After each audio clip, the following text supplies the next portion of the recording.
అన్న నమస్తే. నమస్తే అన్న. ఎంతసేపు అయింది మీరు వచ్చి? అన్న గంట సేపు అయిందన్న మేము ఇక్కడ వచ్చి. బస్సులు దొరుకుతున్నాయా? ఈ ప్రజెంట్ సిచ్యువేషన్లో బస్సులు అయితే లేవు. బస్ కోసం మీకు గంట సేపటి నుంచి వెయిట్ చేస్తున్నాం. నేను కొల్లాపూర్కి వెళ్ళాలి. దాదాపు ఒక 200 కిలోమీటర్లు వెళ్ళాలి. ఏ ఊరికి వెళ్ళాలన్న మీరు? నాది ఎత్తం విలేజ్, కొల్లాపూర్ కాన్స్టిట్యున్సీ నాది. ఇక్కడ వచ్చి చాలా ఇబ్బందులు, ఇక్కడ ఉన్న చాలా జనాలు కూడా చాలా ఇబ్బంది పడుతున్నారు. ఎస్పెషల్లీ బాయ్స్ ఏంటంటే మహిళలకు ఉచిత బస్ ప్రయాణం పెట్టడం అనేది కట్టే, దీన్ని మేము ఏకీభవిస్తాం కరెక్టే. కానీ ఉగాది టైంలో అయినా సరే, సంక్రాంతి టైంలో అయినా సరే, దసరా టైంలో అయినా సరే ఈ బస్సులకు రేట్లు పెంచి ఈ మేల్స్కి చాలా ఇబ్బంది చేయడం ఇది ఒక ఇబ్బందికరమైన విషయం అన్న. ఇంకొకటి ఏంటంటే కరెక్టే, ఆయన రేట్లు పెంచడం బాగానే ఉంది, అన్ని పెంచడం కూడా బాగానే ఉంది. కానీ ఇక్కడ ఉన్న జనానికి తగ్గట్టు మొన్న 1000 పైన ఎన్నో సంథింగ్ కొన్ని స్పెషల్ బస్సులు అని చెప్పేసి అన్నాడు.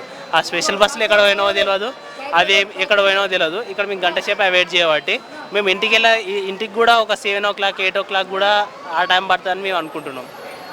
ప్రస్తుతం మధ్యాహ్నం కూడా అన్నం తినకుండా ఇంటికి వెళ్ళాల్సిన పరిస్థితులు కూడా ఏర్పడినాయని చెప్పేసి నేను అనుకుంటున్నా. ఇక్కడ ఉన్న జనాన్ని చూసి నేను మాట్లాడుతున్నా. ఆల్రెడీ 3000 పైగా బస్సులు పెంచినా అన్నాడు కదా, ఆయన కూడా బస్సులు అవైలబుల్లో లేవా మీకు? లేవన్నా, ఏడున్నాయన్న. నేను నిన్న చాలామంది గురుకుల పిల్లల్ని గురుకులలో ఇక్కడ మా అక్కబిడ్డ ఉండే, మా అక్కబిడ్డని తీసుకొని వచ్చి ఆమెను కూడా ఎక్కించిన. నిన్న కూడా చాలా ఇంతకు మించిన సిచ్యువేషన్ ఏర్పడ్డది. ఈరోజు నిన్నటితో పోలిస్తే ఇక్కడ కొంచెం ఇంకా జనాలు పెరగడం జరిగింది. ఎందుకంటే పండుగ దగ్గరికి వస్తుంది కాబట్టి. ఆ 3000 బస్సుల్లో కనీసం 1000 బస్సులు కూడా రావట్లేదు. కొల్లాపూర్ బస్సులోనే ఇంకా కొల్లాపూర్ బస్సులే కనిపించట్లేదు.